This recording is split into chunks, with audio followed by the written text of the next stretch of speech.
성탄절이 다가오면서 성탄 찬양이나 캐롤송만 들어도 마음이 들뜨고 또 행복해지는 느낌을 받습니다. 잠깐이나마 분위기에 취해서 현실을 잊게 만들어주는 그런 느낌을 또 저희들이 받습니다. 사람들은 성탄절 하면 특별히 이제 우리 어린 시절을 경험해 보면 알지만은 겨울에 내리는 눈 또는 그 산타크로스 할아버지 그리고 루돌프 사슴코 이걸 연상을 하게 되죠. 어린아이들은 뭐 다른 것보다도 뭐 산타크로스 할아버지를 제일 좋아하죠. 근데 가만히 보면 성탄의 주인공인 예수님은 온데간데 없어요. 어떤 일은 말합니다. 예수는 없어도 상관없어요. 이 분위기만으로 충분해요. 기분 좋은 느낌으로 요 짧은 기간이지만은 성탄절기를 보내는 것만 해도 행복합니다. 성탄을 더 이상 신앙과 연결짓지 않아도 불편함이 없습니다. 이제 온 세계 문화로 정착이 되었으니까 가상의 인물 산타크로스 한 사람으로도 우린 족합니다. 그렇게 사람들이 생각을 할 수가 있어요. 그래서 크리스마스라고 우리가 이제 얘기하는데 미국에서는 언젠가부터 크리스마스를 헐러데이로 그냥 하나의 그냥 그 연휴로 그렇게 이제 부르다가 또 대통령이 바뀌면서 크리스마스로 다시 이렇게 부르게 됐습니다.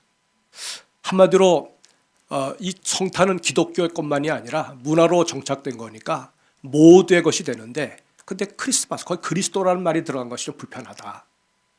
그래서 그리스도를 빼자. 그래서 이제 할러데이라는 말로 변경해서 부른다고 이제 사람들이 얘기합니다.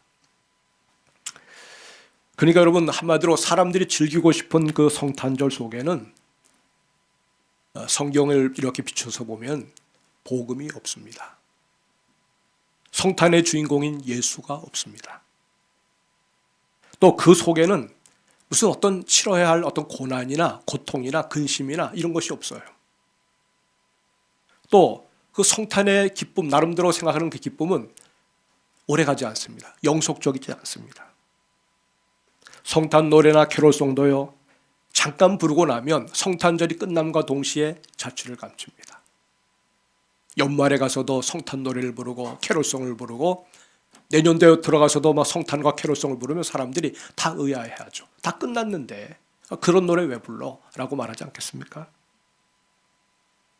그래서 이런 기간을 지나고 나면 그냥 무덤덤하게 또 무덤덤한 일상으로 돌아갑니다. 마치 아무 일도 일어나지 않은 것처럼.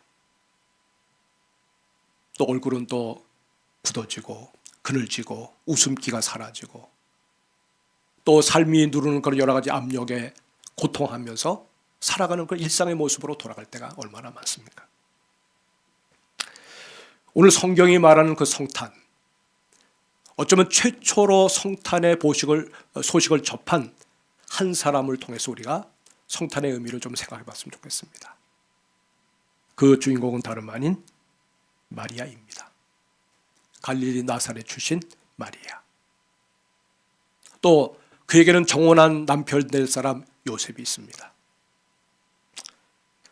어느 날 이 마리아가 아마 밤이겠죠. 조용히 묵상하는 시간에 기도를 하고 있었는데 천사 가운데 장인 천사장 가브리엘이 환상 가운데 나타났어요. 그리고 그가 마리아에게 말합니다. 두려워하지 마라. 무서워하지 마라. 난 하나님께로부터 보냄받은 천사 가브리엘이다. 너에게 한 가지 전할 소식이 있어서 왔다. 너는 은혜를 받은 자다. 하나님이 함께하고 계시니까 두려워하지 말라 하면서 청천벽력과도 같은 말을 합니다. 마리아여, 보라 내가 잉태하여 아들을 낳을 것이다. 그러면 그 이름을 예수라 하라. 예수라 하라. 여러분 이 말을 들은 마리아는 정말 놀랐습니다. 놀랄 정도 아니라 좀 까무러질 정도로 놀랐을 거예요. 내 처녀의 몸인데 나는 남자를 알지 못하는 사람인데 어떻게 내가 잉태하여 아들을 낳는단 말이냐.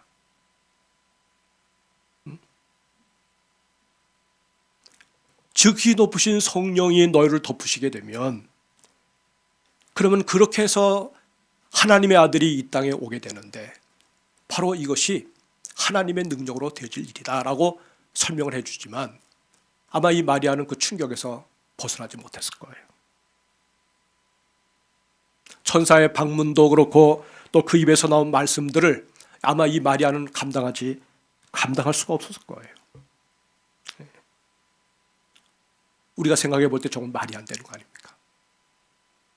여러분에게 주님이 그렇게 찾아오셔서 내가 생각할 때는 상식적으로 맞는 얘기를 하면 오케이 주님 그렇을 텐데 그렇지 않는 얘기를 주님이 나한테 말씀하신다고 하면 여러분도 뭔가 거부하는 마음이 생기지 않겠습니까?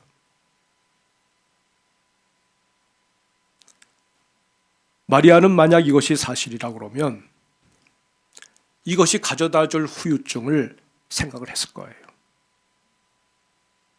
이제 곧 있으면 요셉과 함께 결혼을 하게 될 터인데 오늘 이렇게 주님께 묵상하면서 주님 단란한 한 가정을 이루게 될 터인데 우리 가정을 축복해 주세요. 새 가정을 축복해 주세요. 남편도 주를 경외하는 자고 저도 하나님을 경외하는 자인데 이렇게 신랑 신부가 만나서 하나님이 기뻐하시는 아름다운 가정을 이루게 해주세요. 그럴 때 주의 천사가 나타나서 내 기도가 상달되었다. 그래 너가 정말 주의 마음을 들게 하는 그런 기도 올려드리는구나. 그래서 하나님이 거기에 대해서 막 축복해 주는 메시지를 기대를 했었을 거예요. 근데 은혜를 받았다 하면서 은혜를 선포하면서 처녀의 몸으로 아들을 낳게 될 것이라고 하시는 이 말씀을 들을 때 그건 엄청난 충격을 받았을 것이 틀림이 없습니다. 만약 이것이 사실로 이루어진다고 그러면 무엇이 기다리고 있겠습니까? 첫 번째는 파혼입니다. 불을 보듯 뻔해요. 요셉이 그것을 받아줄 리가 없어요. 요셉도 하나님을 경험하는 사람이지만 이 마리아가 경험한 그 신앙 경험에 나름대로 은혜 체험에 자기가 거기에 공감할 수가 없을 거예요. 처녀가 잉태하여 아들을 가졌다고 하는 것을 누가 믿어주겠습니까? 당시 유대 사회에서 불륜을 저지르게 되면 그 돌에 맞아 죽습니다. 지금도 중동 지역에서는 이것 분명해요. 불륜을 저질러서 걸리면 남자도 죽고 여자도 죽습니다. 또 가문을 욕되게 했다고 하는 것 때문에 존속 살인을 당합니다. 집안의 오빠나 사촌들 아니면 아버지가 직접 명예살인을 선택을 합니다. 용서를 못하는 거죠. 이런 것이 앞에 눈에 뻔한데 이런 처지에서 마리아가 취할 수 있는 길이 뭐라고 생각하겠습니까? 아마 대부분 보면 답은 정해져 있죠. 아마 거부했을 거예요. 안 됩니다 라고 말하는 것이 어쩜 맞을런지도 몰라요.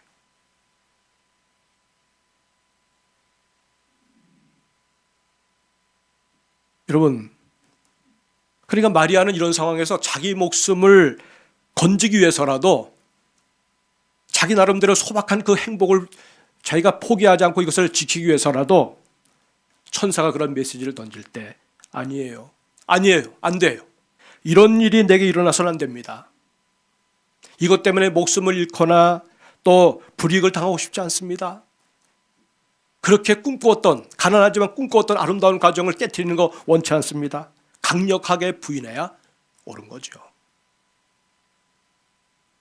근데 이상합니다, 여러분. 하나님의 은혜가 뭔지, 하나님의 은혜가 임하면 그 누가 뭐래도 그 말씀이 내 안에 울림을 줘요. 생각으로는 그게 아닌데, 마음도 그건 아닌 것 같은데 하나님의 은혜가 우리 속을 터치하고 하나님의 은혜가 실질적으로 내 영을 감싸게 되면 그 말씀이 내 마음에 박혀요. 내 마음에 박혀요.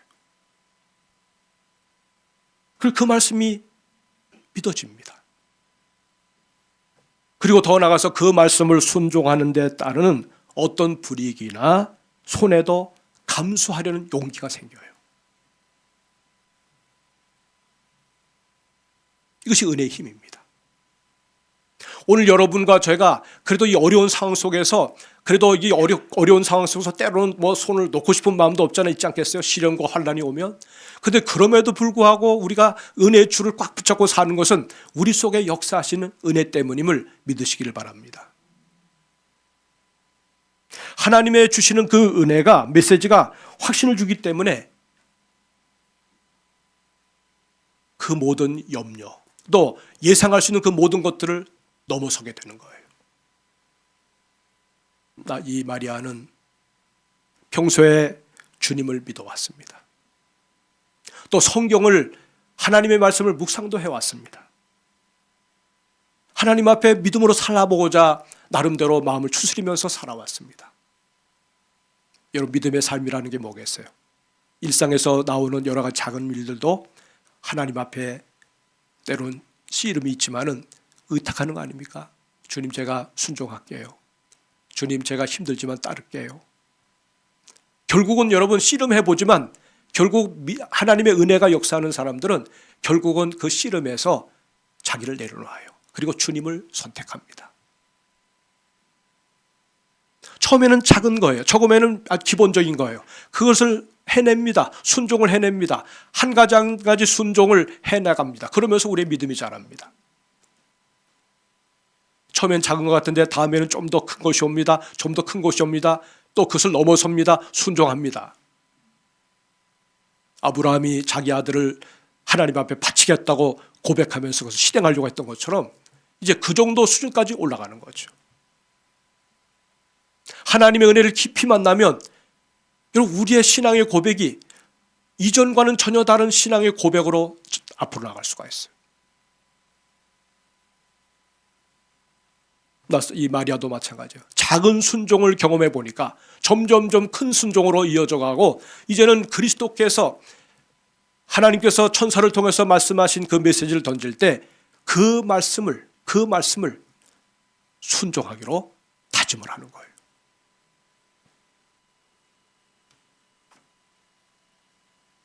(38절에) 보니까 마리아가 이르되 주여 주의 여종이오니 말씀대로 내게 이루어지이다. 말씀대로 내게 이루어지이다. 천사장이 대저 하나님의 모든 말씀은 능치 못한 일이 없다고 얘기했을 때 아멘 한 거예요.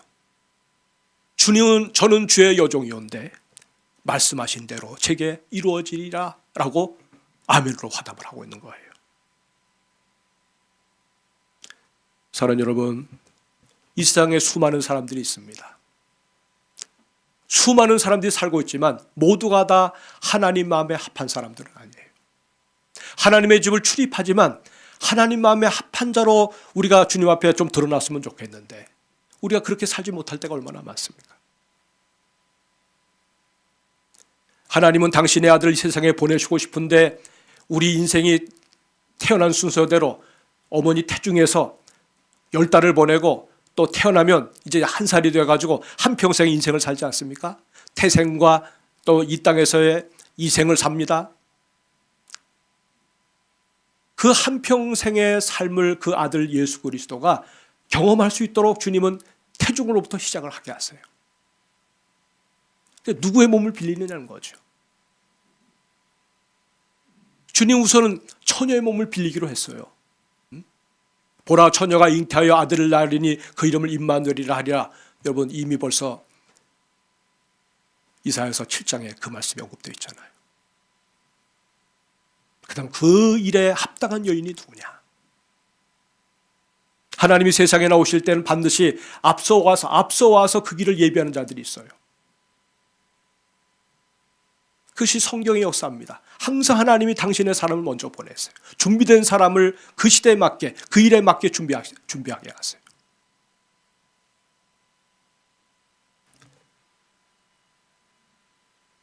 하나님의 아들 그리스도를 마음으로 몸으로 받을 수 있는 그 일에 마리아가 선택이 된 거죠. 그래서 주님이 먼저 그것을 천사를 통해서 알려준 거예요. 은혜를 받은 자요. 은혜를 받은 자요. 평안할지어다.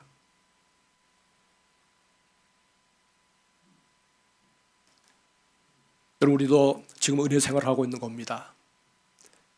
이전에 그리스도 없이 살았던 때의 그런 우리의 모습하고 예수 안에 들어와서 사는 삶의 모습은 다를 수밖에 없어요. 은혜를 가지고 살 때와 은혜와 없이 살아갈 때는 전혀 다른 거예요. 우리가 은혜 안에 들어와 있다면 은혜는 잘합니다. 우리의 속사람도 잘합니다. 신앙도 잘합니다. 믿음도 잘합니다. 은혜의 정도에 따라서 거기에 수준에 맞게 하나님이 쓰시는 거예요.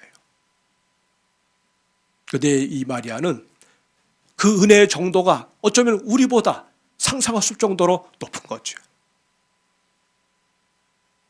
그 작은 단계를 다 거쳐서 순종에 승리하고 순종에 성공하면서 하나님의 아들을 맞이할 수 있는 그 수준까지 올라가게 된 거예요. 이 마리아는 나사렛 시골 그 동네, 촌동네에서 자랐습니다. 그 도시가 아닙니다. 그러나 그곳에서 그는 하나님의 사람으로 또 순종의 사람으로 다듬어지게 적합한 그 환경 속에서 주님을 배워가고 믿음의 삶을 살아가게 됐습니다. 하나님 오늘 우리를 은혜 안에서 키운다고 그러면 항상 우리에게 맞는 그런 환경과 여건을 허락하시죠. 세례 요한은 빈들에 있을 때 하나님의 말씀이 그에게 임했다고 했어요. 빈들에 있을 때. 사도 바울은 아라비아 광야에서 예수를 경험하고 난 다음에 그 아라비아 광야에서 3년을 머물면서 거기서 주님을 깊이 묵상합니다. 우리 주님을 깊이 경험합니다. 계시의 눈이 열리면서 하늘의 영광의 모든 비밀을 거서 그가 보게 됩니다. 그리고 하나님 앞에 복음의 종으로 귀하게 쓰임을 받습니다. 하나님이 이렇게 은혜로 준비된 마리아에게 비밀을 알려주십니다. 30절 말씀해 보니까 다 같이 읽어봅시다. 시작. 전사가 이르되 마리아여 무수하지 말라. 내가 하나님께 은혜를 입었느니라. 그 다음 보라 내가 잉태하여 아들을 낳으리니 그 이름을 예수라 하라. 그 다음 그가 큰 자가 되고 지극히 높으신 이의 아들이라 일컬어질 것이요 주 하나님께서 그 조상 다윗의 왕위를 그에게 주시리니 그 다음 영원히 야곱의 집을 왕으로 다스리실 것이며 그 나라가 무궁하리라. 아멘. 여러분 성탄의 이 첫 메시지가 뭐냐면 아들을 주시겠다는 겁니다. 예수를 주시겠다는 겁니다. 이게 복음인 거예요. 세상이 즐거워하고 세상이 추구하는 그 성탄 속에는 예수가 없어요. 오늘 우리가 정말 참된 성탄을 우리가 소유하고 있다면, 참된 성탄의 기쁨을 우리가 누리고자 한다면 이 성탄이 우리에게 주는 최고의 핵심 비밀, 예수 그리스도를 만나야 할 줄로 믿습니다. 사랑하는 여러분, 우리가 예수를 믿은 지 얼마나 되셨어요? 모태로부터 믿으신 분들도 계시겠지만 예수 믿은 지 10년이 되고 20년이 되고 30년이 되시는 분들도 계셔요. 적어도 내가 그리스도의 복음에 접촉을 하고 난 다음에 그래서 내가 때로는 이런 환난, 이런 어려움, 뭔가 이것이 근거가 돼가지고 예수를 믿기 시작했지만 은혜 안에 들어오고 난 다음에 주님을 점점 경험하면 경험할수록 이제는 어떤 자세가 되냐면 무엇 때문에 믿는 그 신앙 단계에서 그럼에도 불구하고 믿는 신앙의 자리까지 나가게 되는 거예요. 그리고 고백하기를 예수로 충만합니다. 예수로 충분합니다. 예수가 내 인생의 전부가 될 수만 있다면 저는 그것으로 행복합니다. 그 어떤 것과도 맞바꿀 수가 없습니다. 예수님은 나의 모든 전부가 되시기 때문입니다. 라고 고백할 수가 있는 거예요. 사랑하는 여러분, 그 수준까지 올라갈 수 있기를 주의 이름으로 축복합니다. 그것이 비밀, 그리스도의 비밀을 깨닫는 그 길이 되는 것이죠. 마리아는 깨달았습니다.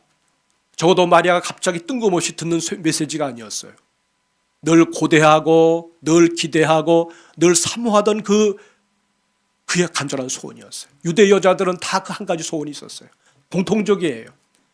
옛날부터 장차 여자의 후손에게서 그리스도가 올 것이라고 하는 그 예언의 메시지가 있었기 때문에 그 여자의 후손으로 오실 그리스도를 맞이할 그 여자가 누굴까? 그래서 부모가 아기를 키우면서, 딸을 키우면서, 딸아, 너가 장차 그리스도를 모실, 메시아를 모실 그런 사람이 됐으면 좋겠다. 부모님들이 성경을 읽으면서 자녀들의 마음속에 소망을 불어넣어줍니다. 믿음을 불어넣어줍니다. 그러니까 유대 여자들은 다 그 한 가지 소망이 있는 거예요. 도대체가 누구를 통해서 올까? 어떤 여자가 그리스도를 맞이할 수 있을까? 이 복음이 주변에 있는 사람들에게도 알려져서 적어도 남편이 유대 사람이고 아내가 이방 사람인데 이방 여인들은 남편으로부터 그 복음의 소망을 다 알게 되는 거예요. 그래서 여러분 룻도 베들레헴으로 이제 오고 난 다음에 그 소망 가지고 또 있는 가운데 누구예요? 남편 보아스를 만나가지고 그 소망 가운데서 그리스도를 기다리는 거죠.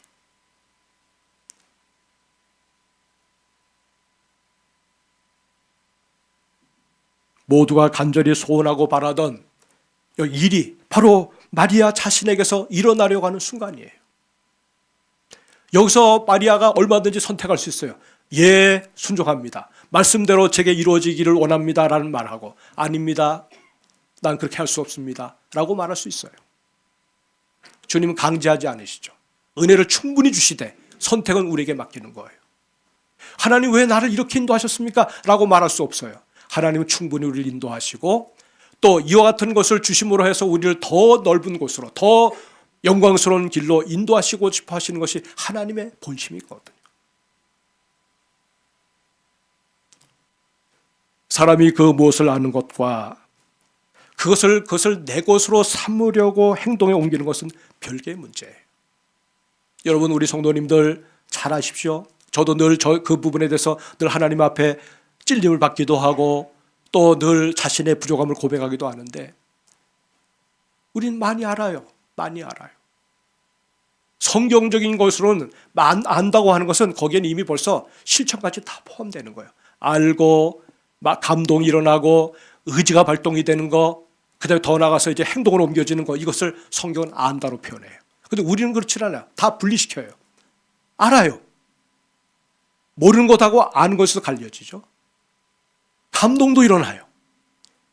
내가 정말 그렇게 한번 살아봐야지. 의지도 발동돼요. 그 다음에 잠이 들어요. 다음날 일어나면 싹 잊어버려요. 마치 술 드신 분들이 거하게 취해가지고 내가 이렇게 할 거야 저렇게 할 거야 막 하다가 한숨 푹 자고 나면 지난 밤에 했던 말들이 싹 잊어지면서 그냥 도루묵이 되는 것처럼 우리 신앙생활도 그렇습니다. 내가 정말 고백하는 것이 삶으로 연결되는 수고를 하느냐, 이게 정말 중요한 거예요, 여러분. 예수 믿는 거 참 쉽네. 예수 믿는 거 그냥 거저먹기야. 구원도 거저먹기야. 그냥 뭐 믿어라고 한마디만 해. 여러분, 복음을 싸구려로 만들지 마세요. 복음이 얼마나 존귀한지 몰라요. 적어도 내 입에서 그런 말이 나가면, 뭔가 주님 앞에서 결심하는 뭐가 나가면 그렇게 삶으로 살아내고자 하는 희생도 헌신도 함께 따라와야 되는 거예요. 그리고 그 결과가 축복이라는 사실을 우리가 고백할 수가 있어야 되는 거예요. 마리아는 받은 은혜를 말씀대로 순종하는데 마음의 고생은 했지만 이것이 가져다 줄 축복을 알기 때문에 순복을 합니다. 순종하는데 성공을 했다, 그 말이에요. 말씀대로 내가 순종하면 잘못되지는 않을까? 언제나 그렇습니다만 여러분, 우리가 주님의 말씀대로 순종하면 반드시 끝은 해피엔딩입니다. 우여곡절을 거치지만 해피엔딩으로 끝나면서 우리의 삶의 수준이 올라가는 거예요. 이전에 고난당하기 전에 신앙 상태와 고난받고 난 이후에 그분의 신앙의 상태가 전혀 달라지는 거예요. 어떻게 저게 달라질 수 있었지? 순종이 가져다주는 그 축복을 열매로 누리게 되는 것입니다. 말씀대로 순종했더니 정말 마리아의 몸에서 그리스도가 잉태되시고 때가 되어서 그리스도가 세상에 나오십니다. 그 순종함으로 말미암아 주님 앞에 자신의 생애를 드렸더니 나를 통해서 그리스도가 이 땅에 이루시는 구원이 너무나 엄청난 거예요. 마리아가 만약 그날에 불순종했다면 아마 또 다른 순종의 대상을 찾아서 아마 시간이 경과됐을지도 모르고 어쩌면 몇 시대가 더 지났을지도 모르죠. 그가 적절한 타임에 주님 원하시는 그 시간대 순종할 때 그 순종을 통해서 모든 사람들이 함께 웃고 더불어 자신이 누리는 그 축복은 말로 다 할 수가 없는 거죠. 마리아는 억지로 순종하지 않았습니다. 진리를 알고 하나님의 약속이 분명하다는 것을 알고 주님은 언제나 믿음으로 당신의 삶을 주님 앞에 의탁하는 자를 결코 부끄럽지 않게 하시는 주님이라는 것을 알기 때문에 그래서 그가 순종할 때 기쁨으로 순종했어요. 그 다음 47절과 48절에 보면 내 마음이 하나님 내 구주를 기뻐하였음은 그의 여종의 비천함을 돌보셨습니다. 보라 이제 후로는 만세 나를 복이 있다 하리로다. 천사가 하나님의 말씀을 들려줄 때 고민의 과정은 거쳤지만 그러나 이것이 내게 가져다 줄 축복을 생각하니까 기쁜 거예요. 심령이 기쁜 거예요. 여러분 우리는 바깥에 어떤 조건이 맞아야 기뻐하잖아요. 성령이 우리 안에 들어오셔서 말씀으로 우리의 마음을 감동 주시고 성령이 우리 안에 뭔가 마음에 울림을 주시면 도대체 이 기쁨이 어디서 나오는 거지? 도대체 이 평안이 어디서 나오는 거지? 여러분 저만의 고백이 아닙니다. 저는 많은 사람들에게서 그런 고백을 듣습니다. 정말 말도 안 되는 상황 가운데 그냥 낙심하고 심지어는 그냥 여기서 끝내자고 생각을 했는데 그 순간에 내 마음속에 스며든 그 평안이 이 모든 요동치는 마음을 잠잠하게 하고 또 그리스도가 주시는 그 평안으로 인해서 다시금 제기하는 그 신앙 고백자들의 간증을 우리가 많이 들어볼 수 있지 않습니까?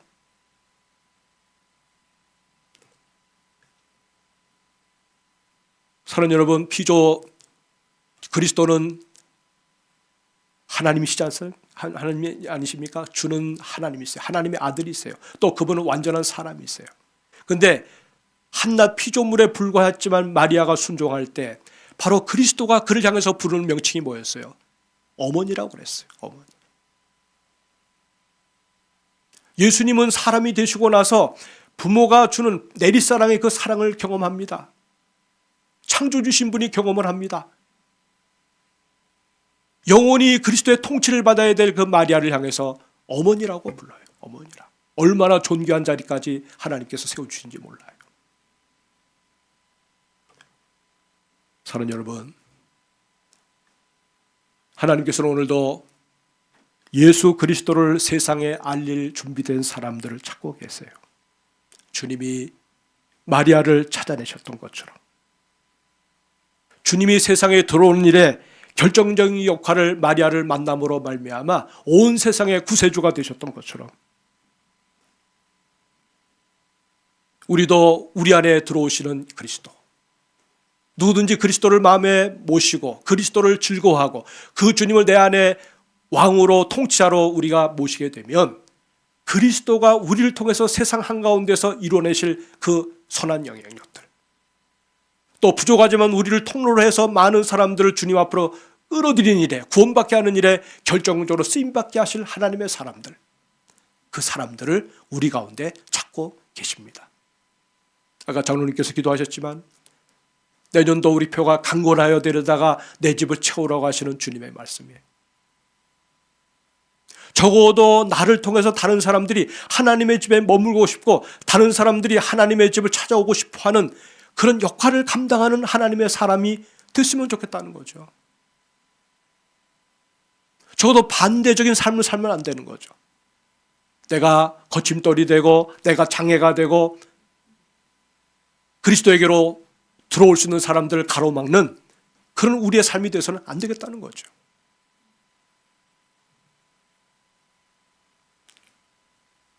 여러분, 예수 그 이름을 사랑할 수 있기를 바랍니다. 우리 안에 이미 들어오셔서 나를 통치하고 다스리시는 바로 그 예수가 내 안에 계시다고 하는 이 복음, 이 복음이 바로 우리가 오늘 소유하고 있는 보화와 같은 복음이라는 사실을 믿으시기를 바랍니다. 하나님의 아들이 온 세상에 미치는 큰 기쁨의 좋은 소식의 주인공이라는 사실을 알고 여러분, 예수님을 모든 사람들이 나로 인해서 맛보게 되고 또 사람들이 예수님에게 눈을 뜸으로 해서 우리가 얼마나 소중한 보화를 손에 쥐고 살고 있는지를 모두가 경험할 수 있는 하나님의 사람들이 될 수 있기를 주의 이름으로 축복합니다. 말씀대로 내게 이루어지이다.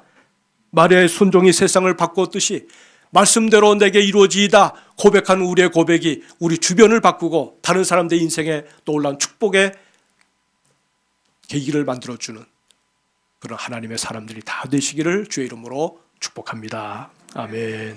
기도하십시다. 주신 말씀을 생각하시면서 주여 우리도 마리아처럼 말씀대로 내게 이루어지이다. 예수 모시고 살아가는 우리들 이런 고백을 할 수 있는 하나님의 사람으로 주 앞에 쓰임받게 해달라고 우리 다 같이 1분 정도 주여 외치고 기도합시다. 주여 하나님 아버지 감사합니다. 성탄주일 맞이해서 주님이 우리에게 더 넣어주시는 이 복음, 이 성탄의 복음 나를 바꾸었고 내 생애를 오늘도 다듬어가고 계시고 또 내 입에서 나가는 이 복음이 다른 사람들에게 전해질 때 그들 또한 역시 똑같은 뜨거움을 가지고 은혜를 경험하면서 주님 우리로 말미암아 많은 사람들이 하나님 축복의 나라 하나님의 나라 주님이 베푸신 그 은혜를 부요함을 경험할 수 있도록 우리를 그렇게 사용하여 주시기를 원합니다. 축복하여 주옵소서. 예수 그리스도